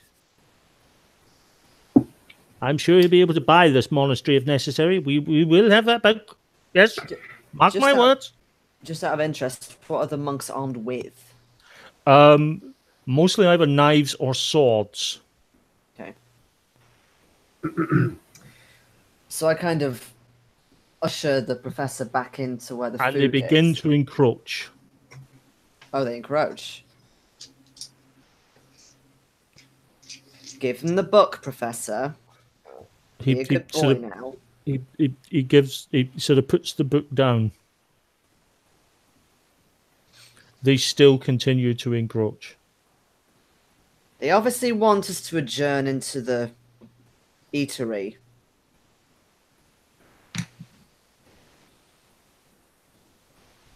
So I start pushing the professor through towards the food, if possible, but presumably they're still kind of coming around. Okay, you have now entered the eatery. You two notice that 4 monks have entered with swords. They're not running, they're just walking with purpose. That's not common, is it? Monks with swords? And at this point, we are going to have initiative. So, and I'm just going to go down left to right as I see it. So, Jason, 4. Becky, a 5. Oh, God almighty. Jack, 4. Phil. Okay, right. So I'm acting last. So, Phil.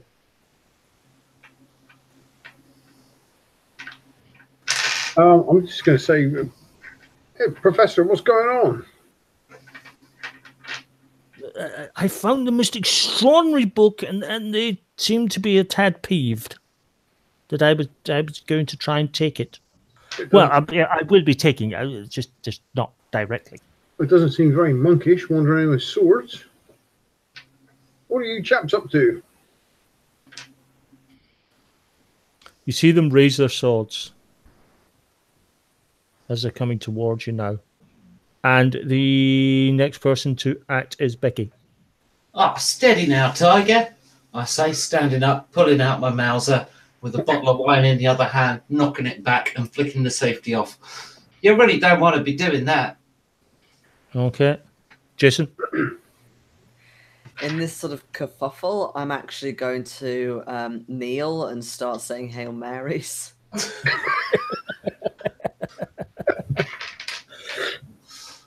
Get out my rosary.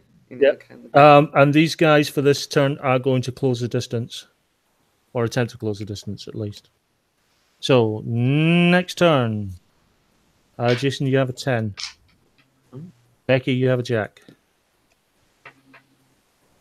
King for Phil, Jesus, and a 10 for me. Thank God for that. Right. So first to act again will be Phil. Okay, so I'm going to draw my Browning, and I'm going to point it at them, and I'm going to say, Professor, get behind me. He kind of moves behind. How close are they? They will be in melee this turn. I'll fire a shot up into the roof, just to sort of try and stop them. So obviously they're probably going to be French anyway, and probably don't understand what we're saying. Okay. So you're firing the roof. Okay. I'll see whether that makes any difference when it's their turn to come round. Becky? I'm going to hop up onto the table with my machine gun in one hand, my bottle of wine in the other, and I'm going to kick a plate of food at them. If any of them advance on me, I am going to shoot. They're advancing on you all. Like if they come to melee range to attack, is what I'm saying. They are within. They are going to be in melee range when I hit. In that case, I'm going to try and plate one in the face.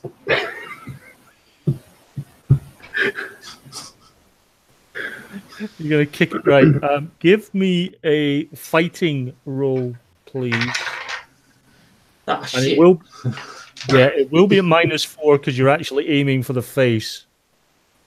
Nah, it bounces off the table. Sure. You can always Benny it. Always spend a Benny and reroll. Nah, it's only for dramatic effect. Okay. It's not going to do damage, is it? Strength if nothing else. They'll probably make it strength plus D4 just because it's a blade. No, that's nearly worth a penny. I'm actually kind of tempted. Yeah, fuck it. Where am I? Try and find my bennies. I don't think I wrote them on this character sheet actually, so I'll tell you what, I'll do it here. So we had 3, and now I've got 2. Right. 28 bennies. That's what I open-ended on both dice. Right, so roll them evenly, add them separately. Yeah, I've got a 16. Ooh. Oh, that's rather impressive. Right. So I said strength plus D4. So yes. Your strength die. Mm-hmm. D4. Yeah. And you hit with a raise, so it's an extra D6. Okay. And you do add these together. Do the dice open end up on damage? All dice ace. 16 damage to his choppers. Right. It's a metal plate. It's a metal plate. Basically, you kick it, and it's not so much that it goes in the face, it smacks him right under the chin and the throat and actually crushes his windpipe and sort of. You did kill him. Yeah, he's dead inside of 2 minutes. He's unconscious now. Right. They get to react next.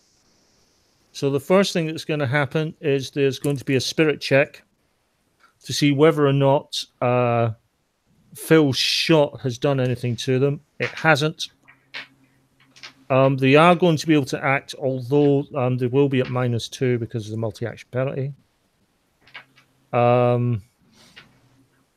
So there's only 3 of them left now, so it's just going to be 1 on each. Oh, fantastic. Absolutely brilliant. What is your... Yeah, that's... Oh, Jesus. Okay, that's more interesting. Right, I'm going to have to decide. I'm just going to make it random. Okay. Right, first of all, what is your parry, Becky? Is this a bad time to mention I have first strike?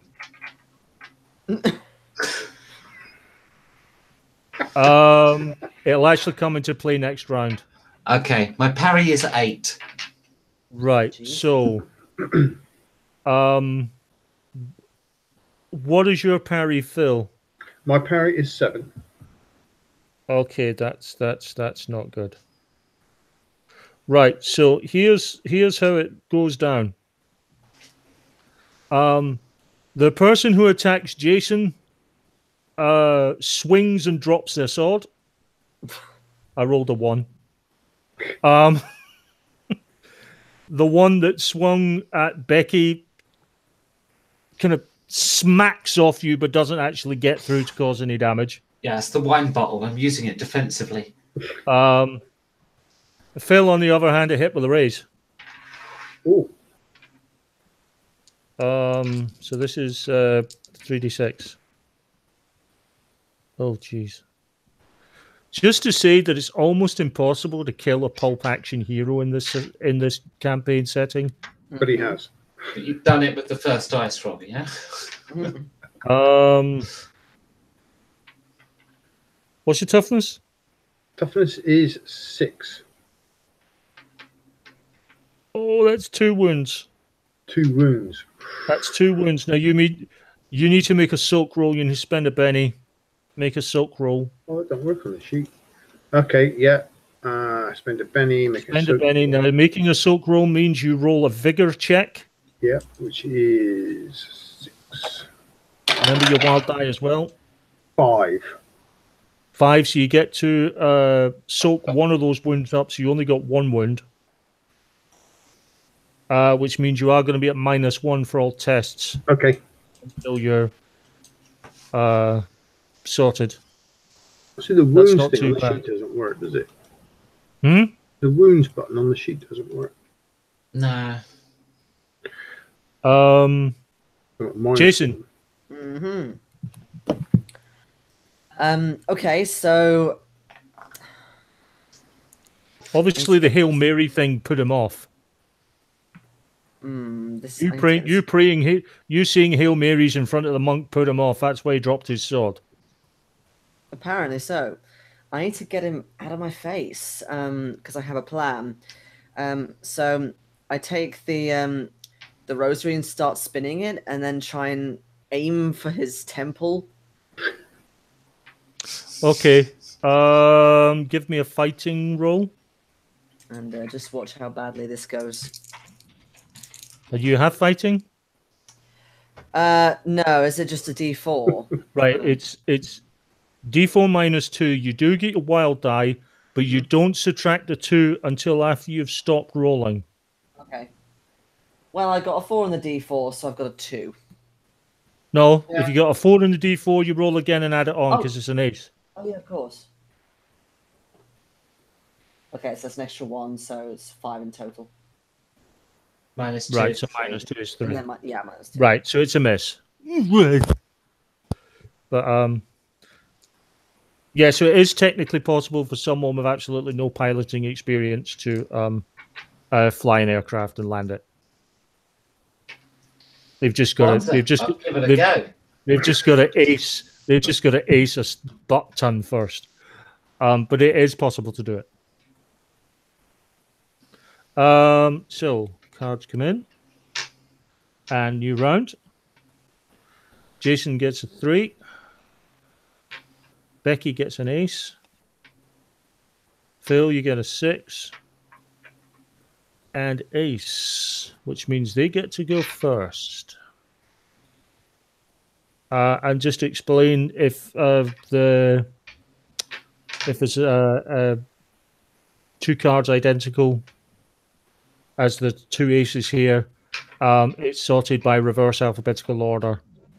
So spades will go before hearts, goes before diamonds, go before clubs. In this case, the ace of diamonds will go before the ace of clubs. Okay. Does the first strike come in? Yes, you'll get to do your first strike first. Okay, so that's not a initiative thing. I'm sorry, I can't remember. It was last week. Yeah, no. Basically, you get that, and then you'll get your action during your initiative turn. Okay. You get an extra action. There is one beside you, so yeah, you do have first strike. Or shot, as the case may be. Do I do that now? Yes. Okay, I'll headbutt him in the face. Whoa, fighting rules. Oh, they both open-ended up again. 12 and the 6. Go. 18. Ooh. So this is a headbutt to the face. Okay. What's the damage on that?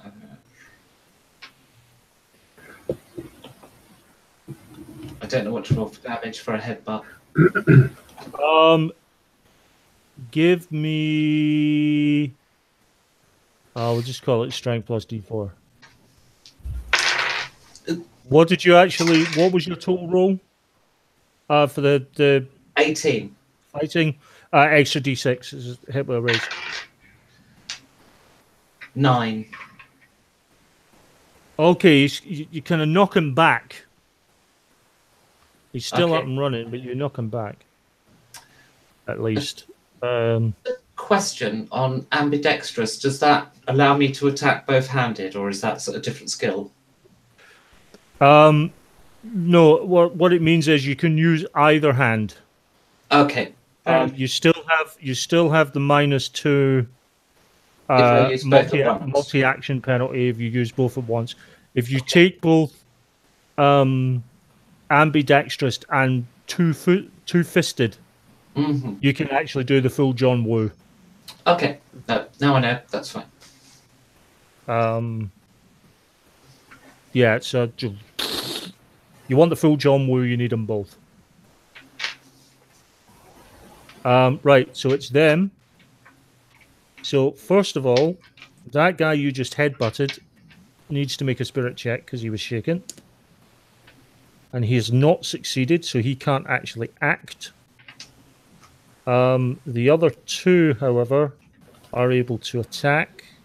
Are the Jasons.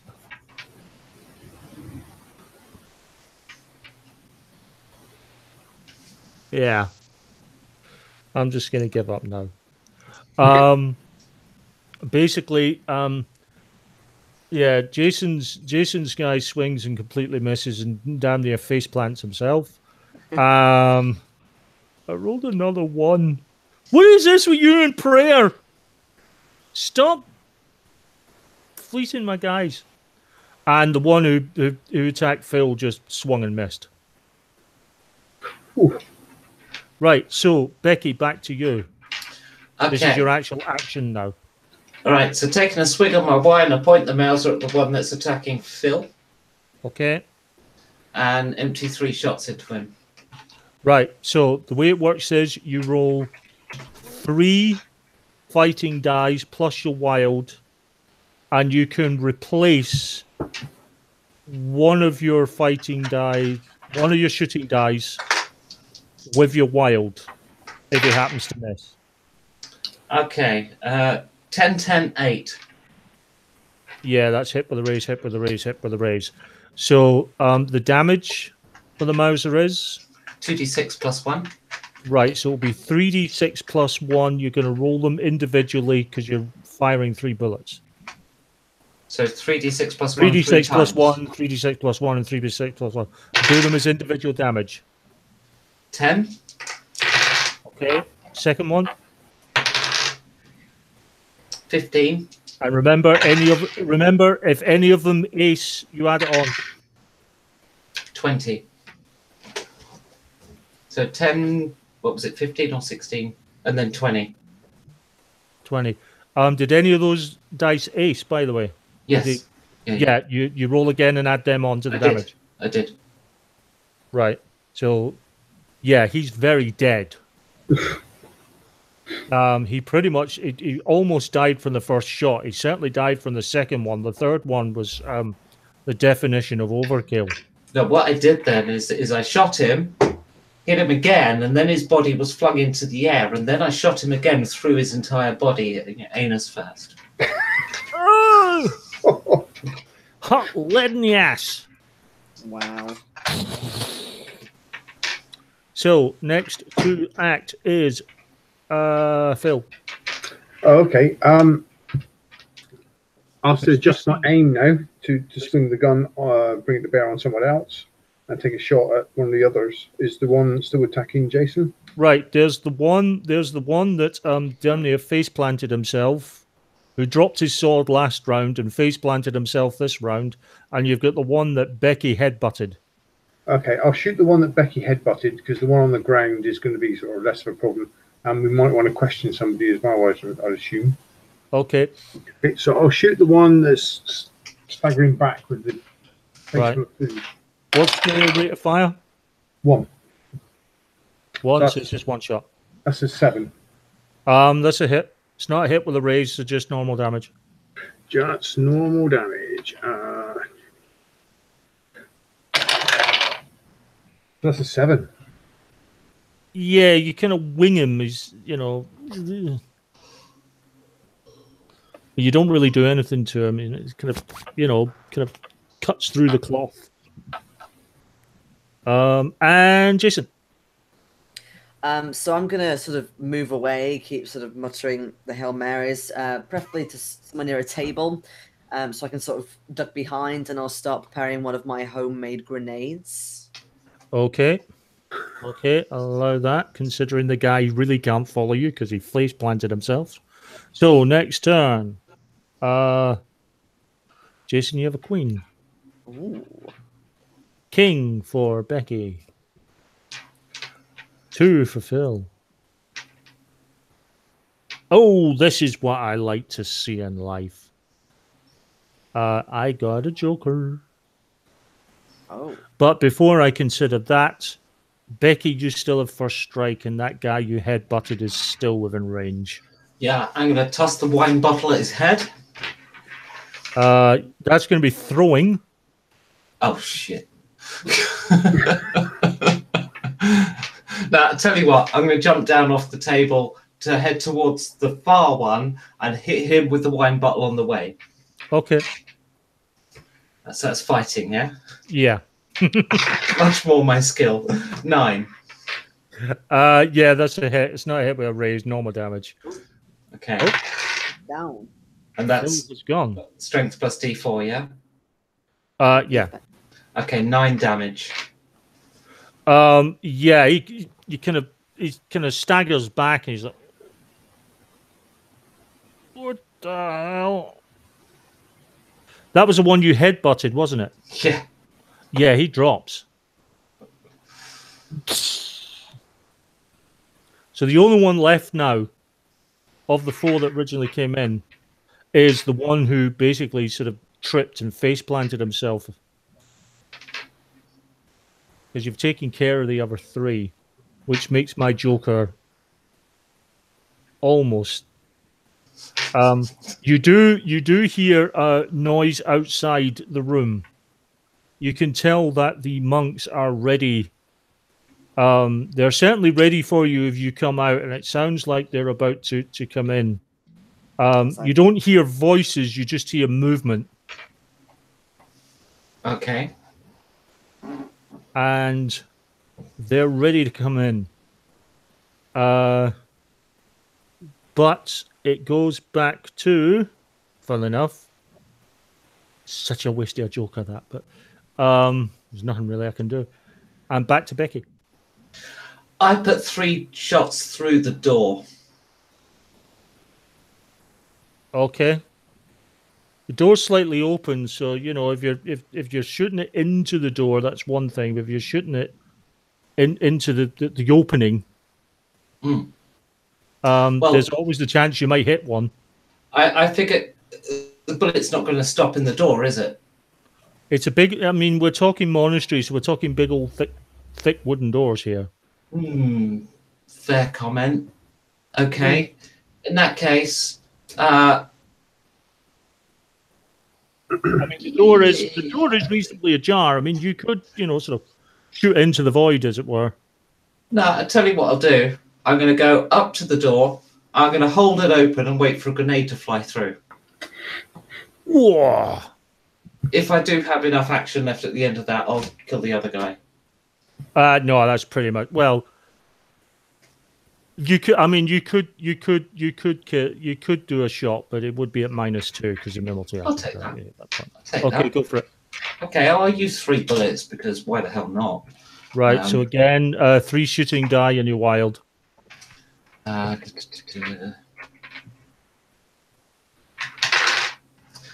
7. Oh shit! No, I rolled that wrong. Sorry, it's my bad. I'll redo it. Okay. Right. First one. 7, 7, 6. They're all hits. Cool. So, oh fuck! No. 5, 5, 4 because -2. No. Hit? Yeah. 5, 5. 2 won't, but the 2 5s will. Okay. In that case, then 10 and then 9. Okay, yeah, he's dead.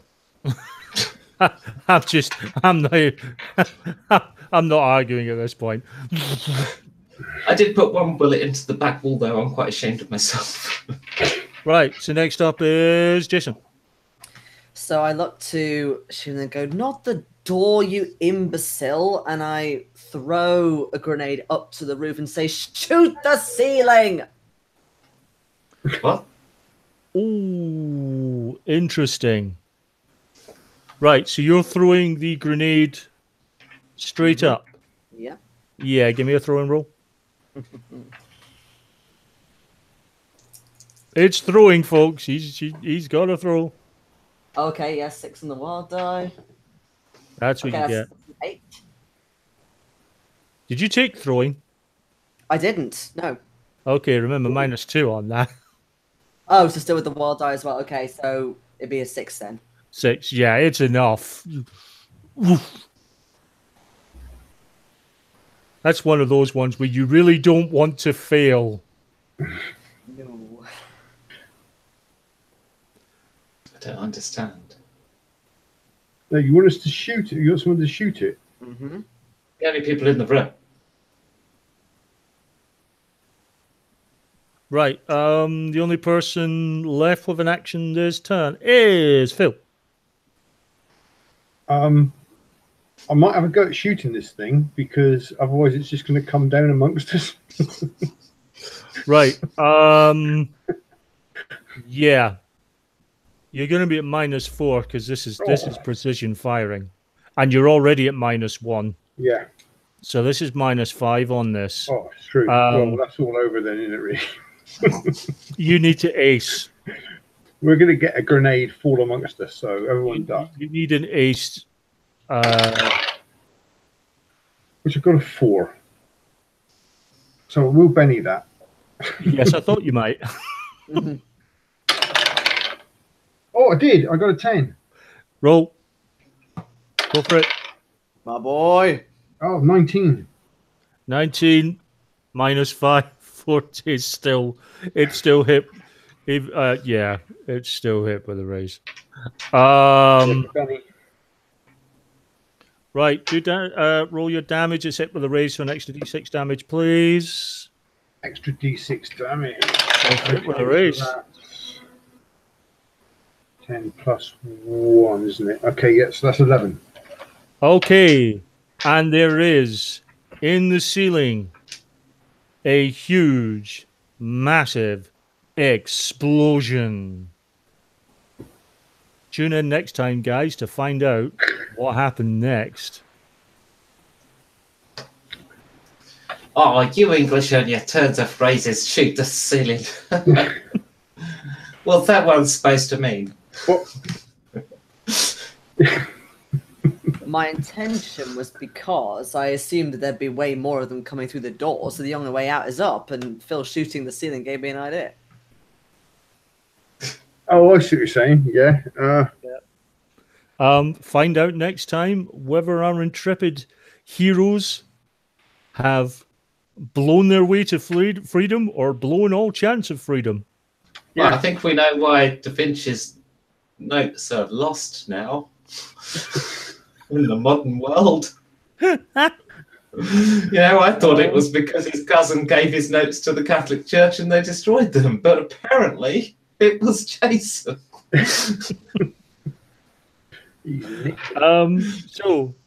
I'm going to stop this broadcast just now. Thanks everyone for watching, and we'll see you for session 2 coming soon. Thanks, guys. Bye. Bye.